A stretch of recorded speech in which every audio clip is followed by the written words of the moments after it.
Welcome back to another English lesson. In today's English lesson, we are going to talk about if the United States and Iran are closer to war or closer to peace. Iran wants a nuclear weapon. The United States says, no, you can't have a nuclear weapon, even though we have a nuclear weapon. In today's English lesson, we will talk about the term exclusive. We will talk about the supreme leader. You will find out what it means if somebody is ambitious. You'll learn the English phrasal verb weighing in. You'll learn what the idiom on his watch means. We'll talk about diplomacy. We'll talk about what it means to speak highly of someone. You will learn what it means if somebody is fat and happy. It's an idiom. It's not exactly what you think. If that sounds like it will be useful, let's take a look at the first clip, and then I will come back and teach those difficult terms. Welcome back. Breaking news this morning from my exclusive interview with President Trump, as Iran's supreme leader is responding to President Trump's remarks that he sent a letter to the Ayatollah asking to negotiate Iran's nuclear ambitions. The president telling me there are two ways to deal with Iran: militarily or a deal, and he would prefer a deal. Exclusive. The reporter said she had an exclusive interview with President Trump. Let's talk about what that means. Only for one person or group, not shared. The news channel got an exclusive interview about the letter to Iran. Yeah, President Trump sent a letter to Iran to try to get some talks going, maybe. And we'll find out that the supreme leader wasn't exactly happy about that. Take a look at that picture. It looks like that woman is getting an exclusive helicopter ride. Maybe it is only meant for her, but who knows? That couple, they might be dating exclusively. That is how we use it as an adverb. It basically means they are not dating anyone else. She got an exclusive ride in a helicopter. I forgot to mention, for each of these difficult terms, I will have a picture. I will have the official definition, and I will use it in a sentence. If you think this English lesson will be helpful, do you mind hitting that like button? And if this is your first time here, go ahead and subscribe so you never miss another English lesson. They talked about the supreme leader of Iran. Let's get some more details about him. The highest leader in some countries, like Iran, maybe North Korea. In English, we might use that term, the supreme leader. President Trump sent a letter to Iran's supreme leader to talk about peace. Wish me luck pronouncing the supreme leader's name. Ali Khamenei has been in power as supreme leader of Iran since June 4th, 1989. As of 2025, he has ruled for 36 years, making him one of the longest serving leaders in the world. Welcome back. Breaking news this morning from my exclusive interview with President Trump, as Iran's supreme leader is responding to President Trump's remarks that he sent a letter to the Ayatollah asking to negotiate Iran's nuclear ambitions. What about the word ambitions? It is a noun. It is something you can have. Strong goals or dreams. Iran's nuclear ambitions worry other countries. We do also have the adjective ambitious. You can describe someone as ambitious, or you can say they have ambitions. Maybe your biggest ambition right now is to learn English. And if that is true, you are in the right place. The president telling me there are two ways to deal with Iran: militarily or a deal, and he would prefer a deal. But in a post on X, the Iranian supreme leader writes this: the insistence on some bullying governments on negotiations is not aimed at resolving issues, but rather at asserting dominance and imposing their demands. The Islamic Republic of Iran will certainly not accept their demands. responding to President Trump in my interview. Joining me now with reaction is the former Deputy National Security Advisor and Vice President of the Heritage Foundation, Victoria Coates. Victoria, thanks very much for weighing in here. Your reaction to what we're hearing out of Iran? Apparent. It's an adjective. It can describe someone or something, and it means easy to see or understand. It became apparent that both countries needed to talk. And in that picture, it says a no-brainer. A no-brainer is something you don't have to think about. If somebody said, hey, I am going to give you a free trip to Paris, do you want it? For me, that would be a no-brainer. I would say yes immediately. It is apparent that she is dedicated to learning English. Demands. It's a noun, and it means strong requests. Like you want someone to do something. You are demanding it. It can also be a verb. The letter included demands for Iran to stop making nuclear weapons. Victoria Coates. Victoria, thanks very much for weighing in here. Your reaction to what we're hearing out of Iran? Well, it's not really a surprise. I think the president's very sincere in offering negotiations. He did in his first term as well. And I think what he's offering here is a path to peace. Weighing in. Here we have an English phrasal verb, and it means giving an opinion. Many experts are weighing in on what the letter means for peace. I heard something on the news, I don't know where, and then I asked ChatGPT, and they said it was true, so it has to be true, right?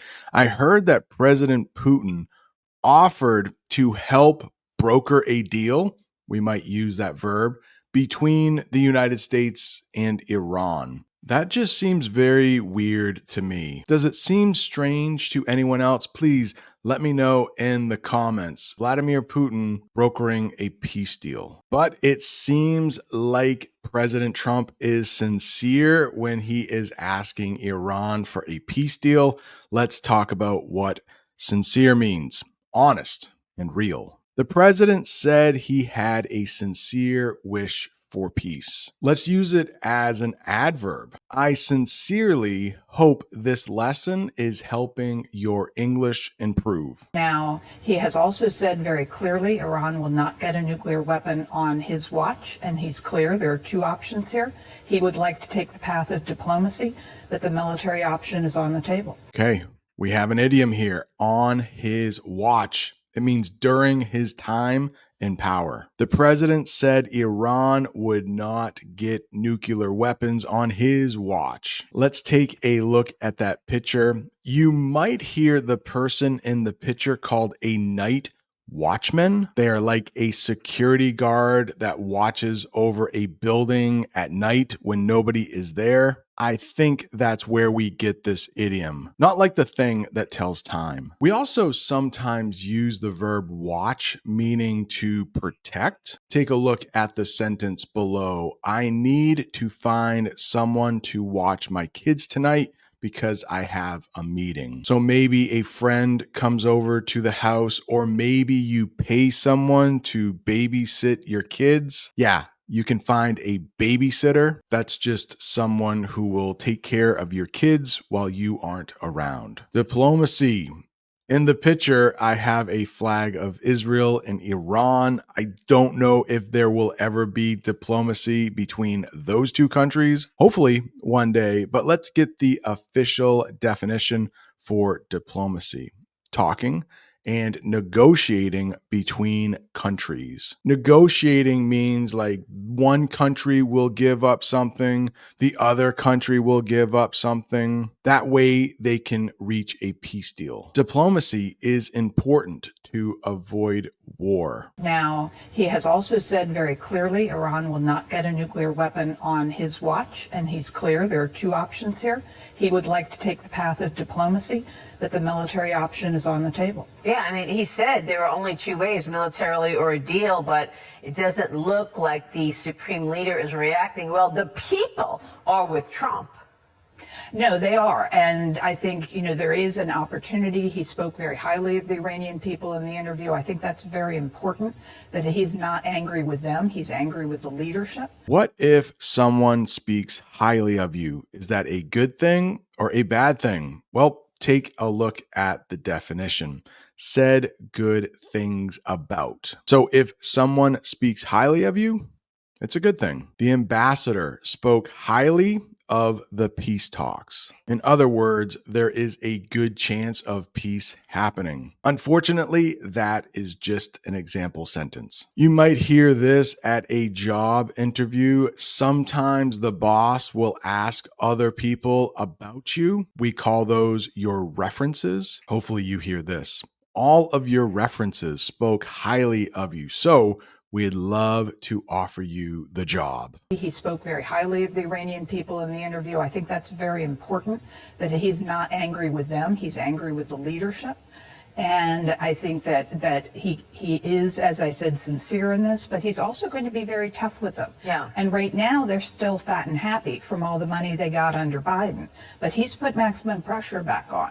So as we build leverage over Iran, then maybe a deal can be had. Yeah. Fat and happy. It has nothing to do with how much somebody eats.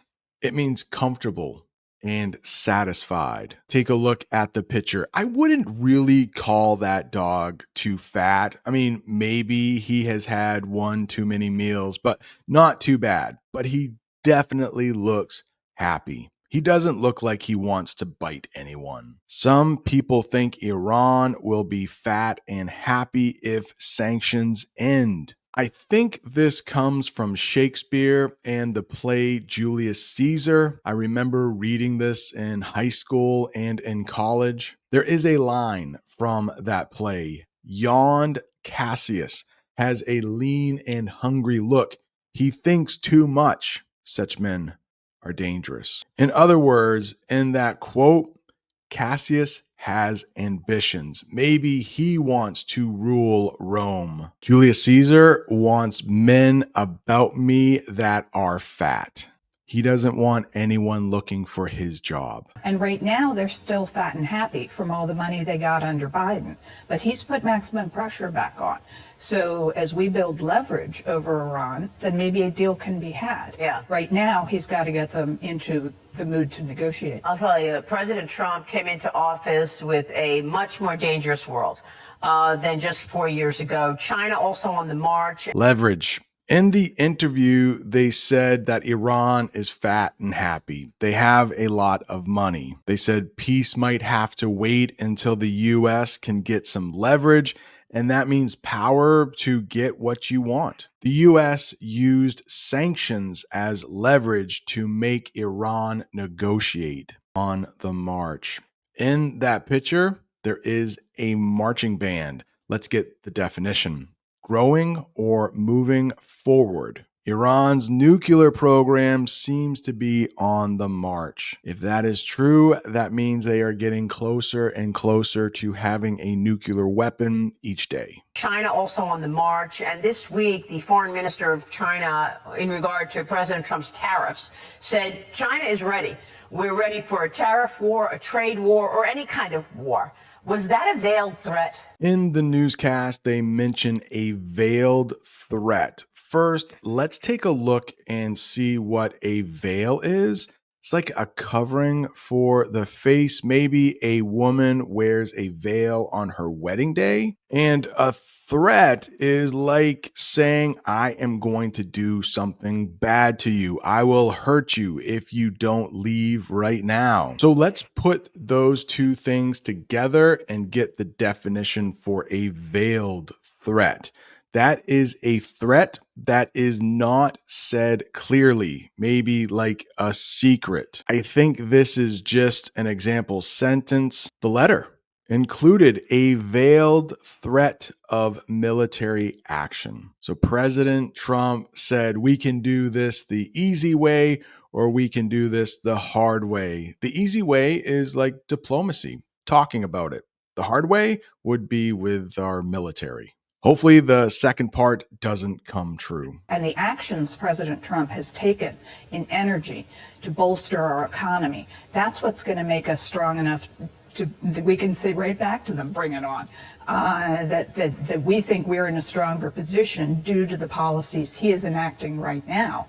And also what he said about the military, that he's not going to cut military spending, that he knows they're in a big buildup, and he's going to match that. I mean, you made the point to me when we spoke earlier that this group of Iran, North Korea, China, Russia is now much more intertwined than they had been before in President Trump's first term. Bolster is a verb. Take a look at that picture. It looks like that man's hair has been bolstered.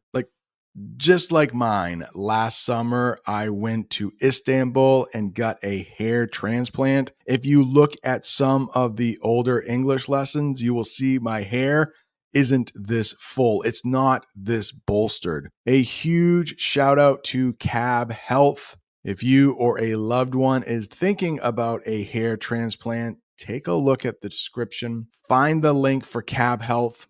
Mention my name, Brent. They will give you 10% off. Go see Mr. Ahmed at Cab Health. But bolster means to support or strengthen. The US wanted to bolster its alliances or its friends in the region. Bring it on.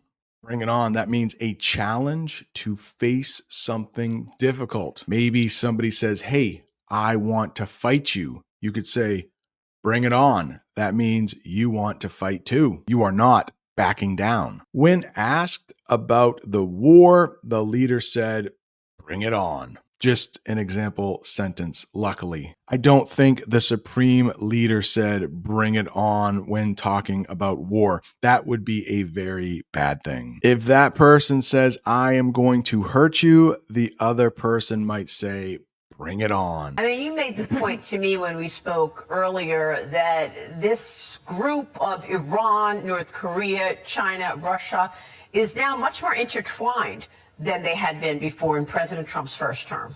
Yes, that all happened under President Biden when no one was minding the store, and everyone criticizes President Trump for talking to the leaders of these countries, but he kept them separate. He kept them in their boxes. Now they're their own acronym. We call them CRINC. China, Russia, Iran, North Korea, and they're increasingly and brazenly colluding. And I think that's a new challenge, very different from what we had in 2017. A buildup.